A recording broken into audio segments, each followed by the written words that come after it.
ಧರ್ಮದ ಹೆಸರಿನಲ್ಲಿ ನೀರು ಮಾರಾಟವಾಗ್ತಾ ಇದೆ. ಮಹಾಕುಂಭಮೇಳದ ವಿಚಾರಕ್ಕೆ ಸಚಿವ ಪ್ರಿಯಾಂಕ್ ಖರ್ಗೆ ಅವರು ಪ್ರತಿಕ್ರಿಯೆ ಕೊಟ್ಟಿದ್ದಾರೆ. ಇದನ್ನ ವಾಣಿಜ್ಯೀಕರಣ ಮಾಡ್ತಿದ್ದಾರಾ ಅನ್ನೋದು ಗೊತ್ತಿಲ್ಲ.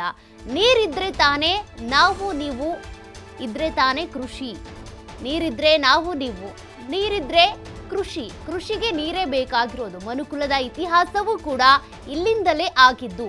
ರಾಜಕೀಯ ಬೇಳೆ ಬೇಯಿಸ್ಕೊಳ್ಳೋದಕ್ಕೋಸ್ಕರ ಈ ರಾಜಕಾರಣ ಮಾಡ್ತಿದ್ದಾರೆ. ಮಹಾಕುಂಭ, ತಲೆಕಾಡು ಮೇಳ ಯಾವುದೇ ಆಗಿರಲಿ, ಭಾವನಾತ್ಮಕವಾಗಿ ಜನರನ್ನ ಮೂರ್ಖರನ್ನಾಗಿಸ್ತಿದ್ದಾರೆ. ಮೂಲದಿಂದನೇ ಬಂದಿದೆ ಅಂತ ಮಾರಾಟ ಮಾಡೋದು ಸರಿನಾ? ಬೆಂಗಳೂರಿನಲ್ಲಿ ಸಚಿವ ಪ್ರಿಯಾಂಕ್ ಖರ್ಗೆ ಅವರು ಬೇಸರ ವ್ಯಕ್ತಪಡಿಸಿದ್ದಾರೆ. ಧರ್ಮದ ಹೆಸರಲ್ಲಿ ನೀರನ್ನ ಮಾರಾಟ ಮಾಡ್ಕೊಳ್ತಿದ್ದಾರೆ. ತಮ್ಮ ರಾಜಕೀಯ ಬೇಳೆ ಬೇಯಿಸ್ಕೊಳ್ಳೋದಕ್ಕೋಸ್ಕರ ಜನರನ್ನ ಮೂರ್ಖರನ್ನಾಗಿ ಮಾಡ್ತಿದ್ದಾರೆ. ಭಾವನಾತ್ಮಕವಾಗಿ ಜನರನ್ನ ಈ ರೀತಿಯಾಗಿ ಸೆಳೆದು ಮೂರ್ಖರನ್ನಾಗಿ ಮಾಡಲಾಗ್ತಾ ಇದೆ. ಮೂಲದಿಂದ ಬಂದಿದೆ ಅಂತ ನೀರನ್ನ ಮಾರಾಟ ಮಾಡೋದು ಎಷ್ಟು ಸರಿ ಅಂತ ಸಚಿವ ಪ್ರಿಯಾಂಕ್ ಖರ್ಗೆ ಬೆಂಗಳೂರಿನಲ್ಲಿ ಬೇಸರ ಹೊರಹಾಕಿದ್ದಾರೆ. ಸಂಪೂರ್ಣವಾಗಿ ಕಮರ್ಷಿಯಲೈಸೇಷನ್ ಮಾಡ್ತಾ ಇದ್ದಾರಾ ಇವರು ಅಂತ ಅಷ್ಟೇ ನನ್ನ ಪ್ರಶ್ನೆ ಇರೋದು. ಜನರಿಗೆ ದಿಕ್ ತಪ್ಪಿಸ್ತಾ ಇದ್ದಾರಾ ಅಂತ. ಒಂದು ಕಡೆ ಹೇಳ್ತಾರೆ 54 ಕೋಟಿ ಜನ ಬಂದು ಕುಂಭಮೇಳದಲ್ಲಿ ಭಾಗವಹಿಸಿದ್ರು, ಸಂತೋಷ.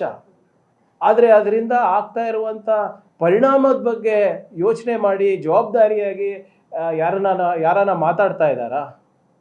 ಅಲ್ಟಿಮೇಟ್ಲಿ ಏನು ಸರ್? ನೀರಿದ್ರೆ ತಾನೇ ನಾವು, ನೀರಿದ್ರೆ ತಾನೇ ಕೃಷಿ, ನೀರಿದ್ರೆ ತಾನೇ ಆರೋಗ್ಯ, ನೀರಿದ್ರೆ ತಾನೇ ಮನುಷ್ಯರು ಬದುಕಲಿಕ್ಕೆ ಸಾಧ್ಯ ಆಗ್ತಾ ಇರೋದು. ನೀವು ನಮ್ಮ ಮನುಕುಲದ ಇತಿಹಾಸ ತೆಗೆದು ನೋಡಿದ್ರೆ ಎಲ್ಲ ದೊಡ್ಡ ಸಿವಿಲೈಸೇಷನ್ಸ್ಗಳು ಕೂಡ ಎಲ್ಲಿಂದ ಆರಂಭ ಆದರೂ ನದಿ ದಂಡೆಯಿಂದ ತಾನೇ. ಇಂಡಸ್ ವ್ಯಾಲಿ ಸಿವಿಲೈಸೇಷನ್ ಇರ್ಬೋದು, ನಿಮ್ಮ ರೋಮನ್ ಸಿವಿಲೈಸೇಷನ್ ಇರ್ಬೋದು, ಎಲ್ಲನೂ ಕೂಡ ಎಲ್ಲಿ ನದಿ ನೀರು ಎಲ್ಲಿ ಇರ್ತದೆ ಅಲ್ಲೇ. ಇಲ್ಲೂ ಅಷ್ಟೇ. ಬನಾರಸ್ ಇರ್ಬೋದು, ಹರಿದ್ವಾರ ಇರ್ಬೋದು, ಪ್ರಯಾಗ್ರಾಜ್ ಇರ್ಬೋದು, ಇವೆಲ್ಲ ನಿನ್ನೆ ಮೊನ್ನೆ ಹುಟ್ಟಿದಂಥ ನಗರಗಳಲ್ಲ, ಪ್ರಾಚೀನ 3000-4000 ವರ್ಷ ಇತಿಹಾಸ ಇರೋದು. ಅದನ್ನು ಕಾಪಾಡೋದು ಬಿಟ್ಟು ನಮ್ಮ ಪರಂಪರೆಯನ್ನು ಮುಂದುವರಿಸ್ಬೇಕು.